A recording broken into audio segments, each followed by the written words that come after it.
सोनापुर नामक गांव के पास एक जंगल होता था। उस जंगल में पृथ्वीराज नाम का एक आदमी जंगल का अफसर था। वह अपने परिवार के साथ जंगल में एक खूबसूरत बंगले में रहता था।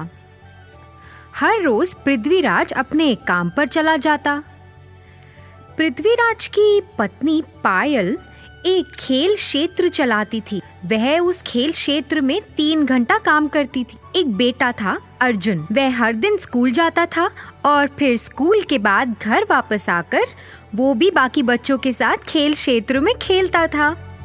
खेल क्षेत्र के पीछे पृथ्वी और पायल ने एक छोटा सा खूबसूरत लकड़ी का घर पेड़ पर बनाया। वह उसे अर्जुन को उसके 9वें जन्मदिन पर उपहार के रूप में देना चाहते थे। उन्होंने उस घर में खूब सारे खिलौने रखे।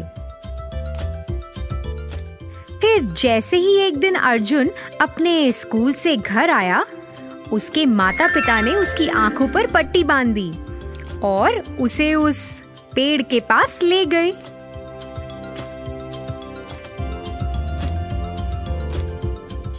जैसे ही अर्जुन ने वह घर को देखा, वह बहुत खुश हुआ। वह अपना आधा दिन उस लकड़ी के घर में ही बिताता था। एक दिन अर्जुन उस घर से अपने घर की ओर भागता हुआ आया। उसने एक चित्र बनाया था। भागते भागते अर्जुन का पैर फिसला और वह जमीन पर गिर गया। उसने जमीन पे सीप के आकार का एक शंख देखा। उसे उत्सुकता हुई कि ये क्या है, तो उसने मिट्टी में अपना हाथ डाला और उस सीप को निकाल लिया। जब उसने उसे खोला तो उसमें 2 चमकीले सुनहरे रंग के अंडे थे। हाँ हाँ, ये तो कितने सुंदर हैं। मैं तो इन्हें अपने लकड़ी के घर में रखूंगा। अर्जुन उन अंडों को लेकर अपने लकड़ी के घर में चला गया।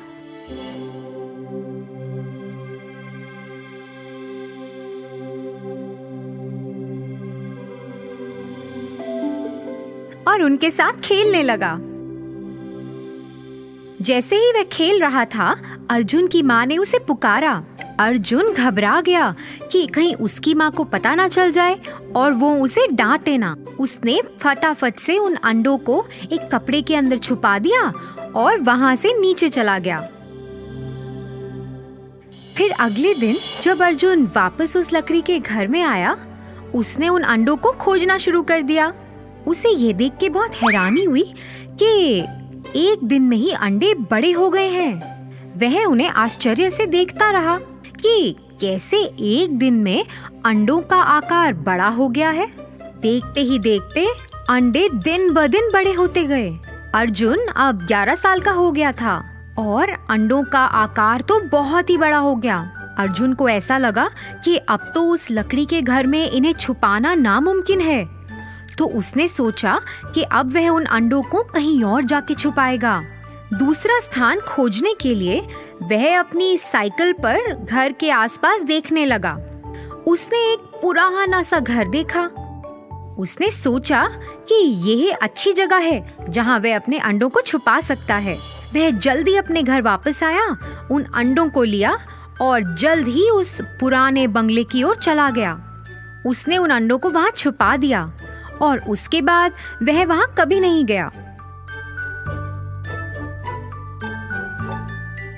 उसे तो उस घर से डर लगता था क्योंकि वह भयानक था। ऐसे ही कुछ साल बीतते गए। अर्जुन के 18वें जन्मदिन पर अर्जुन हिमेश को अपने साथ उस पुराने बंगले में चला गया। जैसे ही उन्होंने घर का दरवाजा खोला, दोनों आश्चर्यचकित रह गए। अंडे तो उनसे भी बड़े हो गए। ये क्या था? इतने बड़े कैसे हो गए अंडे? क्या ये सचमुच के सुनहरे अंडे थे? उनके दिमाग में ऐसे ख्याल आने लगे। दोनों ने तय किया कि वह अंडों का राज जानेंगे। इसीलिए वह पुस्तकालय में चले गए और कुछ किताबें पढ़ने लगे जिससे उन्हें अंडों का ज्ञान हो। पढ़ते पढ़ते अर्जुन को कुछ प्राप्त हुआ। अर्जुन ने यह पढ़ के हिमेश को सुनाया कि ये सुनहरे अंडे तो बहुत खास हैं। ये शुरू में तो बहुत छोटे होते हैं और सीप के आकार के शंख के अंदर होते हैं, मगर जैसे ही इन्हें कोई छूता है और उस शंख से बाहर निकालता है, धीरे धीरे ये बहुत बड़े होने लगते हैं। जो भी इन अंडों को सबसे पहले छूता है वो इन अंडों का मालिक बन जाता है। ये जादुई अंडे हैं। इन अंडों में इतनी ताकत है कि ये किसी को भी दूसरी दुनिया में लेकर जा सकते हैं। ऐसा करने के लिए अंडों के मालिक को अपनी पहली उंगली अंडों पर रखनी है। एक बार में सिर्फ 2 लोग ही जा सकते हैं। ऐसा करने के लिए जैसे ही वह उस अंडे के अंदर जाएंगे, वह अपनी इच्छा प्रकट कर सकते हैं और अंडे उनकी इच्छा कबूल कर लेंगे। अरे वाह, ये तो कितनी अच्छी बात है। अर्जुन और हिमेश वापस उस पुराने घर में गए। अर्जुन ने अपनी पहली उंगली अंडे पर रखी। जैसे ही उसने ऐसा किया, अंडे खुल गए। दोनों एक एक अंडे के अंदर शामिल हो गए। हमें अंतरिक्ष में ले जाओ। जैसे ही उन्होंने ऐसा कहा, दोनों अंतरिक्ष में पहुंच गए और उड़ने लगे। दोनों ने बहुत मजा उठाया और फिर वापस अंडे में आ गए। उस दिन से दोनों अलग अलग जगहों पे जाते थे। एक बार वह ऐसी दुनिया में गए जहाँ बहुत प्रकार के फूल थे। उन्होंने आसमान की यात्रा की, बादलों में से गुजरते हुए, और धरती को वहाँ से देखा। फिर एक दिन वह सोच रहे थे कि अब हमें कहाँ जाना चाहिए। हे अर्जुन, अभी तक हमने कितने प्रकार की जगह देखी है, लेकिन हमें समुद्र की सैर करनी चाहिए। वहाँ तो हम अभी तक गए ही नहीं हैं। हाँ, लेकिन वहाँ हम ज्यादा देर तक रह नहीं सकते। हाँ, तो इसीलिए हमें वहाँ तैरना होगा।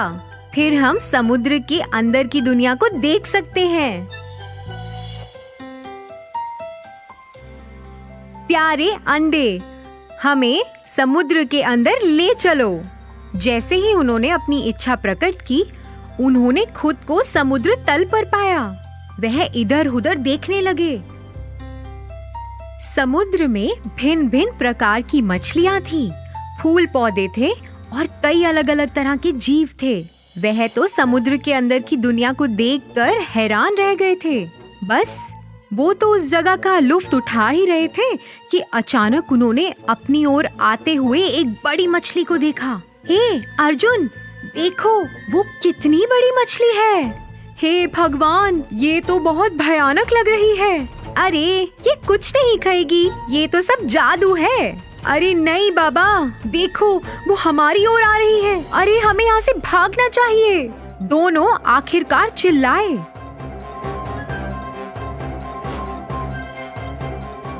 मेरे सुनहरे अंडे, मुझे यहाँ से वापस ले चलो। फिर जैसे ही उन्होंने ऐसा कहा, वह वापस अंडों के अंदर आ गए। उन्हें फिर एहसास हुआ कि जादू का तो इस्तेमाल करना उन्हें आ गया है, लेकिन उस जादू की मदद से उन्हें कहाँ कहाँ जाना है, इसकी उन्हें अभी तक खबर नहीं है। उन्होंने कभी ऐसा सोचा ही नहीं था कि ऐसी भयानक घटना भी उनके साथ घट सकती है। दोनों ने ये तय किया कि अब वह उस जादू का इस्तेमाल नहीं करेंगे। उन्होंने उन सुनहरे अंडों को बड़े से कपड़े से ढक दिया।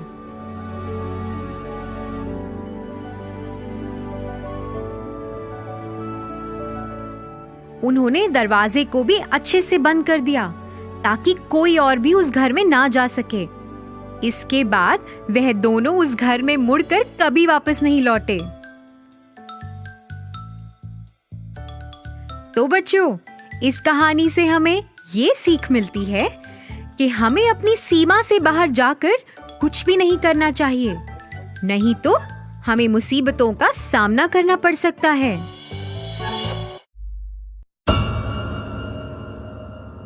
ये कहानी आपको अच्छी लगी हो तो हमें सब्सक्राइब करें, हमारा इंस्टाग्राम और फेसबुक पेज जरूर फॉलो करें। अगर आपके पास ऐसी ही कोई कहानी हो तो हमें कमेंट बॉक्स में भेजें। हम कोशिश करेंगे कि कि अगली एनिमेटेड स्टोरी आपकी होगी।